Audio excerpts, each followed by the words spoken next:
Hola, soy Bruno y te he puesto un Among Us a que tú no puedes ver un átomo. Modelo estándar de física particular. El modelo estándar de física de partículas es un modelo estándar de física de partículas. Fue desarrollado en la década de 1970 para poder explicar la materia y las fuerzas fundamentales. Estas partículas y sus interacciones definen el comportamiento de la materia. Son las partículas más elementales. Estas, como pueden ver acá, se dividen en bosones y fermiones. Antes, para diferenciar estas partículas, voy a introducir un concepto importante: el spin. El spin es el momento angular intrínseco de la partícula. Si lo digo así, obviamente no se va a entender, pero como analogía sería como la partícula rota sobre sí misma. Este valor está cuantizado, o sea, tiene valores definidos. Bueno, primero, los fermiones. ¿Qué pasa con los fermiones? Tienen spin un medio, o sea, un spin semientero.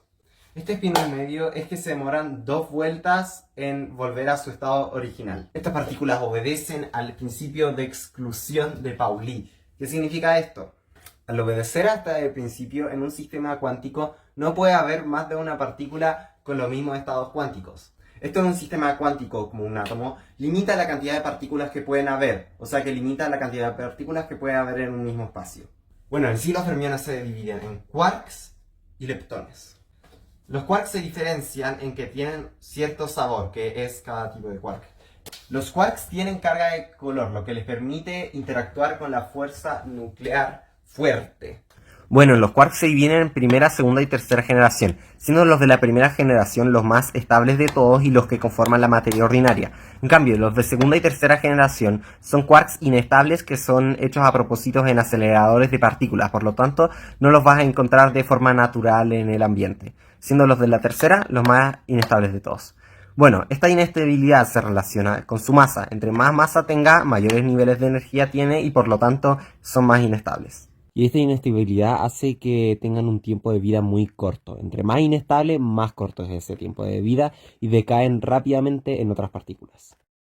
Bueno, cada generación de quarks tiene un quark con una carga elemental positiva de 2/3 y un quark con una carga elemental negativa de 1/3. Como cada generación tiene a su par de quarks, los que tienen carga positiva elemental de 2/3 son el quark up, el quark charm y el quark top. En cambio, los que tienen su carga negativa de 1/3 son el quark down, el quark strange y el quark bottom. Los de la primera generación son el quark up con una masa de 0,05 gigaelectrovoltios partido en C al cuadrado y el quark down, que tiene una masa de 0,01 gigaelectrovoltios partido en C al cuadrado. Un neutrón está formado por 2 quarks down y un quark down. Al sumar la carga de los 2 quark down, 1/3 menos 1/3 nos va a dar menos 2/3. Y al sumarle la carga del quark up más 2/3 va a dar una carga de 0. Asimismo, el protón tiene 2 quarks up y un quark down. Y al sumarlos, al tener 2 quark up, nos va a dar un resultado de 4/3. Y al sumar el quark down, va a dar 3/3, o sea, una carga positiva de 1. Los de la segunda generación son el quark charm, con una masa de 1,5 gigaelectrovoltios partido en C al cuadrado, y el quark strange con una masa de 0,2 gigaelectrovoltios partido en C al cuadrado. Y por último, en la tercera generación está el quark top, con una masa de 180 gigaelectrovoltios partido en C al cuadrado, siendo el más masivo de todos y por lo tanto el más inestable de todos, y el quark bottom, con una masa de 4,7 gigaelectrovoltios partido en C al cuadrado. Bueno, ahora vamos con los leptones. Los leptones, al igual que los quarks, se dividen en primera, segunda y tercera generación, en donde en cada generación hay una partícula con una carga negativa elemental de 1 y una partícula neutra. Asimismo, las generaciones se relacionan con la estabilidad y la masa y por lo tanto también los niveles de energía. De la primera generación con carga negativa de 1 elemental está el electrón con una masa de 0,511 megaelectrovoltios partido en C al cuadrado y el neutrino electrónico en la parte de carga neutra con una masa de 2,2 por 10 elevado a menos 6 megaelectrovoltios partido en C al cuadrado. Estas partículas hay muchas y como son tan pequeñas y van a una velocidad muy cercana a la luz, nos están atravesando miles cada segundo. De la segunda generación con carga elemental de menos 1 está el muón con una masa de 105,7 megaelectronvoltios partido al C al cuadrado y con carga neutra el neutrino muónico con una masa de 0,17 megaelectronvoltios partido en C al cuadrado. Y la tercera generación, la más inestable de todas, con una carga elemental de menos 1, está el tau con una masa de 1777 megaelectronvoltios partido al C al cuadrado y con carga neutra el neutrino tauónico con una masa de 15,5 megaelectronvoltios partido en C al cuadrado. Bueno, todas estas partículas fueron teorizadas y posteriormente descubiertas en aceleradores de partículas, donde se choca a una partícula junto a otra, junto a niveles muy altos de energía, y de esta manera se pueden identificar las distintas partículas de este modelo. Por ejemplo, a los protones se chocan entre sí con niveles de energía muy altos y terminan rompiéndose y liberando a los quarks up y a los quarks down. Asimismo, los quarks más pesados, como los quarks top, los quark bottom, los tau y los neutrinos tauónicos son descubiertos de esta manera con niveles aún más altos de energía. Algo también muy importante es la existencia de las antipartículas. En este caso, cada partícula tiene a su antipartícula, por lo tanto cada quark tendría a su antiquark. Lo que les cambia es la carga, en donde la carga cambia su signo. En este caso, el antiquark up, el antiquark charm y el antiquark top tenían una carga negativa elemental de 2/3 y el antiquark down, el antiquark strange y el antiquark bottom tendría una carga positiva de elemental de 1/3. Sin embargo, aún siguen conservando sus masas. También pasa lo mismo con los leptones. En este caso, el positrón, el antimuón y el antitau tendrían una carga elemental positiva de 1. En cambio, el antineutrino electrónico, el antineutrino muónico y el antineutrino tauónico tendrían también una carga neutra, pero tienen una diferencia en el spin. La otra parte del modelo estándar de física de partículas son los bosones. Los bosones son en general las partículas portadoras de fuerzas que tienen spin entero, o sea que el spin puede ser 0, 1 o 2. Estos no se ven afectados por el principio de exclusión de Pauli, por lo que se pueden acumular varios en un mismo sistema, por lo tanto en un mismo espacio. Primero es el gluón que tiene masa 0 y spin 1, el cual es responsable de la fuerza nuclear fuerte. Para formar un protón o un neutrón, los quarks forman gluones gracias a la carga de color.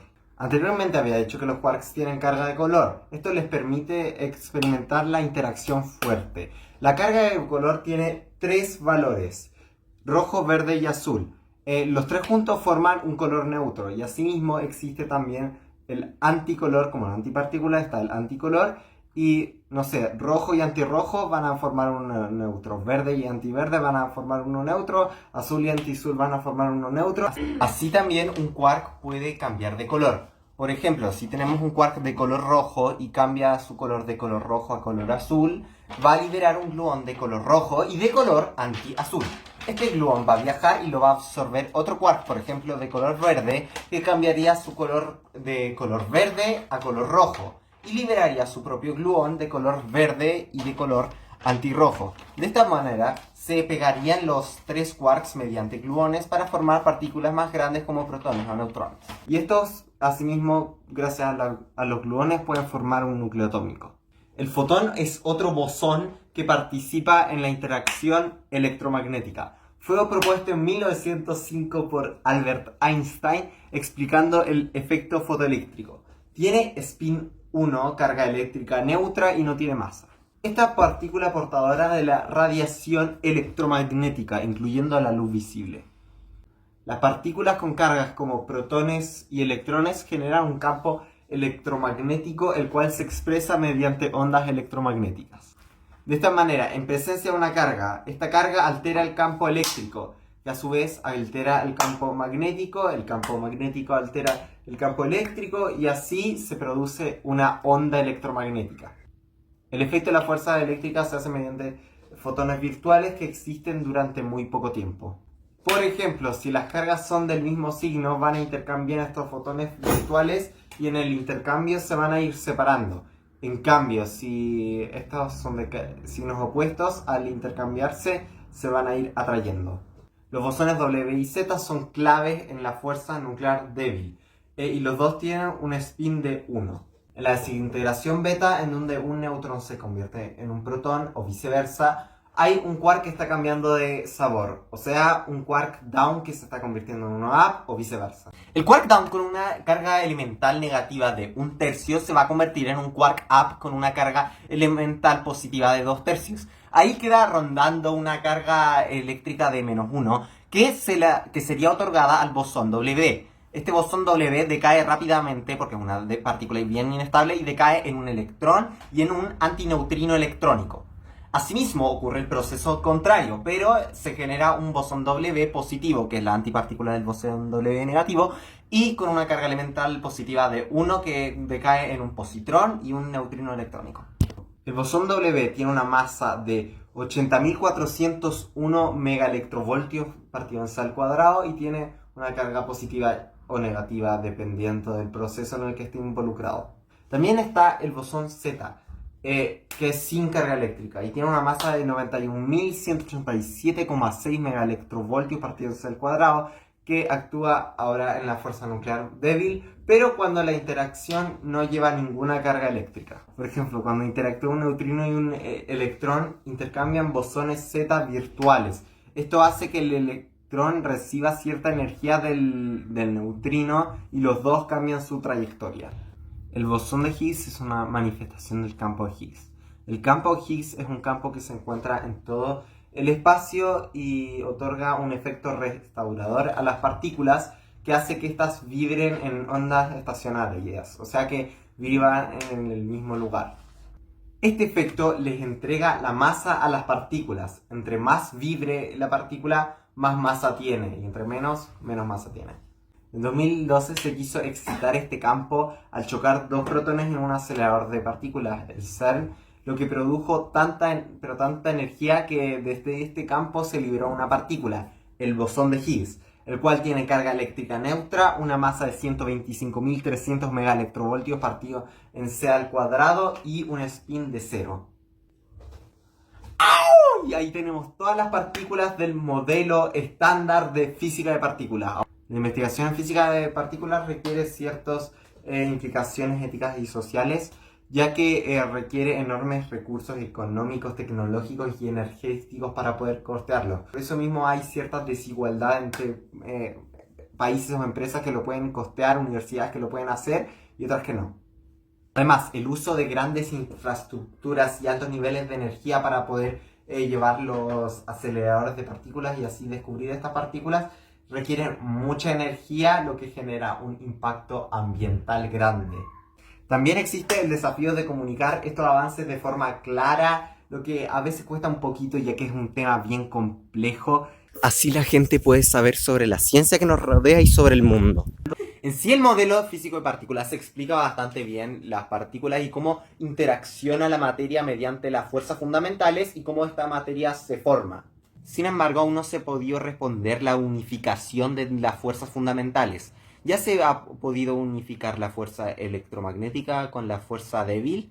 Se han unificado en el modelo electrodébil. Sin embargo, la fuerza nuclear fuerte todavía está separada dentro de este modelo unificatorio. Por lo tanto, la ciencia también se ha concentrado mucho en buscar una teoría del todo. Además de eso, la materia del universo está formada en un 85% por materia oscura. ¿Y qué es la materia oscura? ¿Qué será la materia oscura? Todavía no se sabe. Todavía se está investigando qué es. Por ejemplo, si se descubre en algún momento que es una partícula, que hay una partícula que conforma la materia oscura, se podría incluir de este modelo prácticamente, pero todavía no se sabe ni siquiera lo que es. Asimismo, también falta la unificación con la relatividad general. El modelo estándar físico de partículas es un modelo basado en la mecánica cuántica. Y como sabemos, la mecánica cuántica está separada de la relatividad general. Son dos teorías que son en sí incompatibles. Por lo que también falta dentro del modelo estándar de física de partículas incluir una interacción muy importante, que es la de la gravedad, que explica la relatividad general. Ahí se ha propuesto al gravitón, una partícula con spin de 2 y una masa muy pequeña que explicaría cómo sucedería la interacción gravitatoria. Sin embargo, esta partícula no se ha descubierto. Así la ciencia también hipotetiza el modelo de cuerdas, donde se podría incluir al gravitón, que explica que las partículas no son partículas así pelotitas, sino que son cuerdas que vibran, y dependiendo de cómo vibren es qué tipo de partículas son, si son electrones, si son quarks, si son quark up, quark down, quark top, quark strange, bosón W, son distintos tipos de vibraciones de cuerdas.